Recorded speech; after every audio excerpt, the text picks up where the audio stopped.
Hello friends, good morning. Now in today's video, we are going to learn the next method for calculating limits, that is logarithmic method.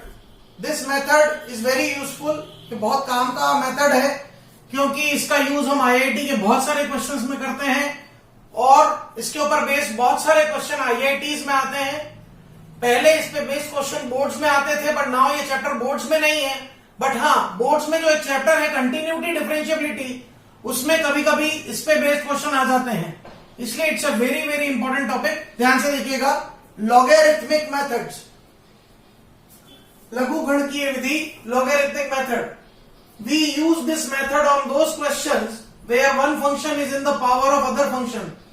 इस विधि का उपयोग उन प्रश्नों में करते हैं जहां एक फलन दूसरे फलन की घात में दिया गया हो. One function is in the power of other function, एक फलन दूसरे फलन की घात में दिया गया हो. इसका यूज करने के लिए हमको लॉगरिथम के लॉज आना बहुत जरूरी है. We must know the laws of logarithms, लघु गणक के नियम. वो यार देखिए, log of m into n, ये होता है log m plus log n. दुनिया की कोई भी बेस हम लगा सकते हैं. Log of m upon n, ये होता है log m minus log n. Log of m power n, ये होता है n log m. Power comes before the log.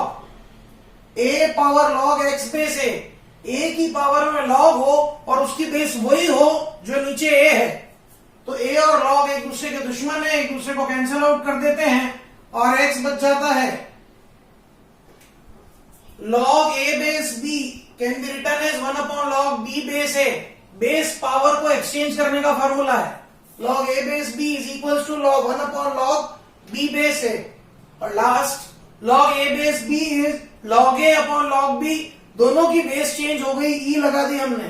This formula is use to change the bases.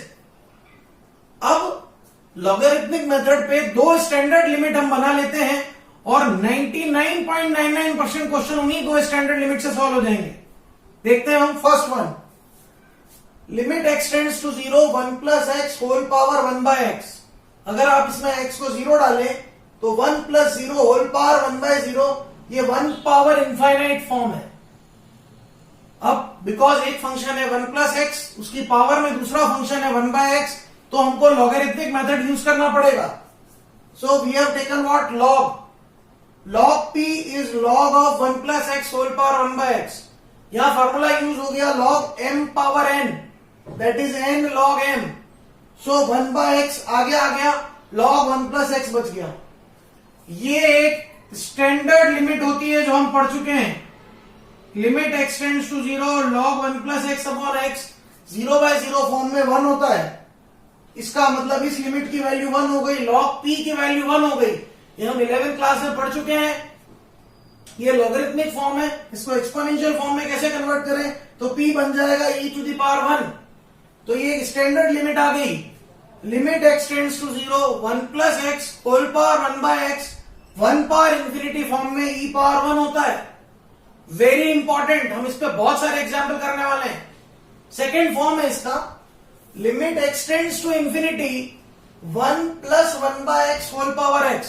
अगर आप इसमें x को इंफिनिटी डालें तो 1 upon infinity is 0, so 1 plus 0 is 1. Again ये 1 पावर इनफाइनाइट फॉर्म सेम है, लिमिट चेंज कर दी.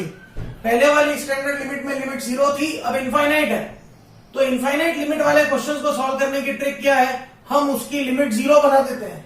तो हमने x को ले लिया 1 upon y. When x tends to infinity y tends to 0, तो लिमिट y टेंड्स टू 0. अब आप सोचिए, 1 अपॉन एक्स की प्लेस पे आ गया y और x की प्लेस पे आ गया 1 अपॉन y. तो ये मेरी स्टैंडर्ड लिमिट 1 बन गई, जिसकी वैल्यू e पावर 1 होती है. तो ये सेकेंड स्टैंडर्ड लिमिट बन गई कि limit x tends to infinity 1 plus 1 by x whole power x, 1 power infinity form में है. तो इसका आंसर भी क्या होता है? e power 1. इसी से हम जनरलाइज वे में लिख सकते हैं कि if there is any function fx whose limit tends to 0, then 1 plus fx whole power 1 by fx in the form of 1 power infinity will be e power 1. So these are the standard limits on logarithmic methods, जिसके ऊपर अभी हम examples देखेंगे और हम बहुत easily कर पाएंगे इनको.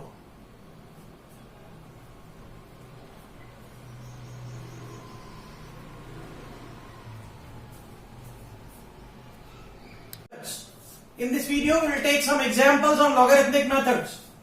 First example, limit x tends to 0, 1 plus x whole power 1 by 3x. Initially अगर हम x को 0 पुट करें तो 1 plus 0 is 1. ये 1 power infinity फॉर्म तो है, पर ये हमारी स्टैंडर्ड फॉर्म में नहीं है. तो थोड़ा रीअरेंजमेंट करते हैं. देखिए, मैंने इसको लिखा 1 plus x whole power 1 by x whole power 1 by 3. अब ये जो अंदर वाला पोर्शन है, ये मेरी स्टैंडर्ड फॉर्म बन गया है. This is my standard form. तो अगर मैं ये स्टैंडर्ड फॉर्म इसमें अप्लाई करूंगा तो it will be e power 1 power 1 by 3. ये बन गया e पावर 1 by 3. इस क्वेश्चन को हम पूरा लॉग लेके भी सॉल्व कर सकते हैं, बट स्टैंडर्ड फॉर्म का यूज करने से ये क्वेश्चन इजीली सॉल्व हो जाते हैं. Second example, 1 plus 3 tan square x whole power cot square x. अगर मैं इसमें x को 0 पुट करूं तो tan 0 is 0. ये फिर से 1 पावर इंफिनिटी फॉर्म है, पर अरेंज नहीं है. थोड़ा रीअरेंज कर दे. क्या मैं cot स्क्वायर x को 1 अपॉन tan स्क्वायर x लिख सकता हूं और 3 से मल्टीप्लाई कर सकता हूं? अगर मैंने पावर में 3 से डिवाइड किया तो मल्टीप्लाई भी कर दिया. ऐसा करने से ये जो अंदर वाला पोर्शन है मेरा, दिस अंडरलाइन पोर्शन, ये मेरी स्टैंडर्ड फॉर्म में आ गया है और इसको मैं e पावर 1 लिख सकता हूं. तो आंसर आ गया e क्यूब. आप देखिए मैं क्या कर रहा हूं. I am doing just what I am converting the question into the standard form. मैं क्वेश्चन को स्टैंडर्ड फॉर्म मानक रूप में बदल रहा हूं. बहुत इंपॉर्टेंट है ये क्वेश्चन सब. थर्ड वाला, limit x tends to 0 sin x upon x whole power 1 by x square. अब हमने कोई sin x वाला मेथड तो सीखा है नहीं. क्या कर सकते हैं, क्यों ना इसको अलजेब्रिकली चेंज कर लें. हम sin x का एक्सपेंशन जानते हैं, हम वो अप्लाई कर देते हैं. x minus x cube by factorial 3. Higher powers को हम नेग्लेक्ट कर देते हैं क्योंकि x बहुत स्मॉल है. हायर पावर्स को नेग्लेक्ट किया जा सकता है. तो ये ऐसा बन गया. न्यूमरेटर में x minus x cube by factorial 3 का 6 बन गया. Power 1 by x square divide by x. अब आप देखिए, x कॉमन ले लूंगा और कैंसिल कर दूंगा तो ये स्टेप बचेगी. अगर इस स्टेप में आप x को 0 डालें तो ये 1 पावर इंफिनिटी फॉर्म है. मतलब मेरे को इसको रीअरेंज करना है. मैंने रीअरेंज किया. देखिए, एक्स स्क्वायर अपॉन -6, तो पावर में -6 अपॉन एक्स स्क्वायर. एक -6 मल्टीप्लाई एक्स्ट्रा हुआ तो डिवाइड भी एक्स्ट्रा हो गया. ये मेरी स्टैंडर्ड फॉर्म बन गई जिसकी वैल्यू e पावर 1 होती है. तो आंसर आ गया e power -1 by 6. Another example, limit x tends to infinite 1 plus 9 by x square whole power x square -1. Infinite वाले क्वेश्चन को करने की ट्रिक क्या थी? Convert it into 0. चलो भैया, तो x को ले लो 1 अपॉन y. जब x इनफाइनाइट होगा तो y क्या होगा? 0 होगा. y को 0 डाला, 1 plus 9y square 1 upon x square बन गया y स्क्वायर. पावर में हो गया 1 अपॉन y स्क्वायर -1. अब कुछ लोग यहाँ पे एलसीएम ले लेंगे. पावर में नहीं लेना चाहिए. पावर एक, इसके दो पार्ट बना लीजिए क्वेश्चन की. एक पार्ट में पावर में वेरिएबल है, दूसरे पार्ट में पावर में कांस्टेंट है. अब इसको थोड़ा अगर आप इसमें y को 0 डालें तो ये फिर से 1 पावर इंफिनिटी है. पर अपने क्वेश्चन की फॉर्म में लाने के लिए मैंने पावर में 9 से डिवाइड किया तो मल्टीप्लाई भी कर दिया.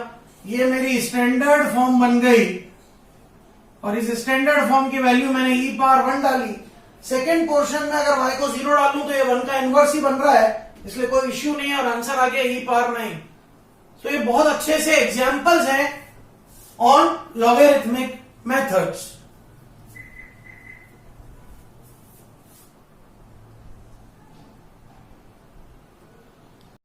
Now I will take another example. Example 5.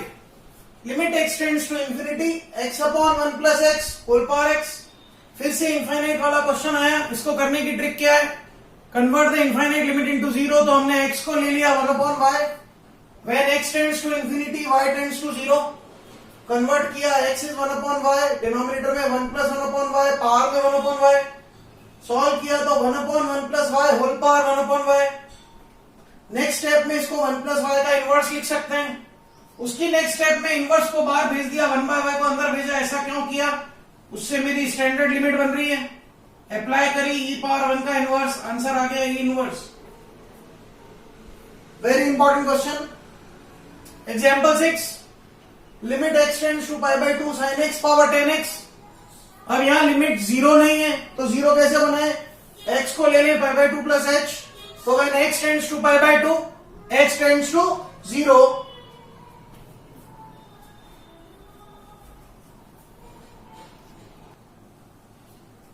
Now I'll take another example.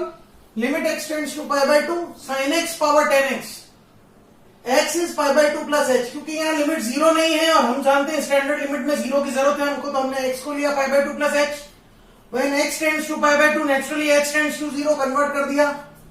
Sin of pi by 2 plus h whole power 10 of pi by 2 plus h. Sin 90 plus theta cos theta होता है. tan 90 plus theta minus cot theta हो जाता है. हमने जैसे पहले किया था, हम इसको एल्जेब्रिक लिमिट में कन्वर्ट करें तो cos का एक्सपेंशन पुट कर दें 2 टर्म्स तक, आगे हायर टर्म्स का नेग्लेक्ट कर दें क्योंकि x टेंड्स टू 0 है. हमने एक्सपेंशन अप्लाई किया. अब इसको जनरल फॉर्म में लिखते हैं हम, जैसे हमको चाहिए स्टैंडर्ड फॉर्म में. 1 plus x square by minus 2, तो पावर में माइनस 2 बाय एक्स स्क्वायर, तो मल्टीप्लाई वापस एक्स स्क्वायर बाय 2 और कॉट को लिख दिया 1/10h.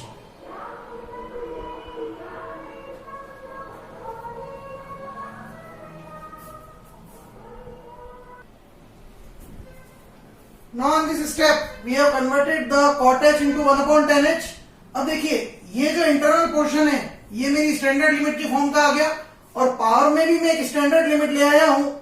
x/10x या 10x/x 0/0 फॉर्म में 1 होता है. तो ये सारी लिमिट जब हमने अप्लाई करी तो e पावर 1 0/2 into 1, ये आ गया e पावर 0 दैट इज 1. ये सबसे इंपॉर्टेंट पोर्शन है इसका, ये वाली स्टेप. एक h अलग रखा, एक h/10h में स्टैंडर्ड लिमिट बनाई, और यहां हमने एक स्टैंडर्ड लिमिट बना दी, वैल्यूज पुट कर दी, आंसर हमारा 1 आ गया. So these are some very important examples on logarithmic methods. Now I will give you some exercise, some questions on these logarithmic methods to solve.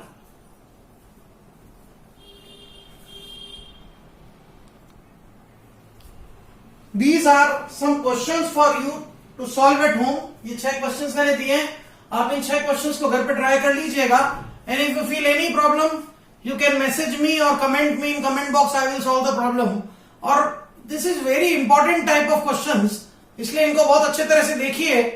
और if you like the videos, please like, please share them with your friends and subscribe to my channel to get the new videos. Thank you. Have a great day.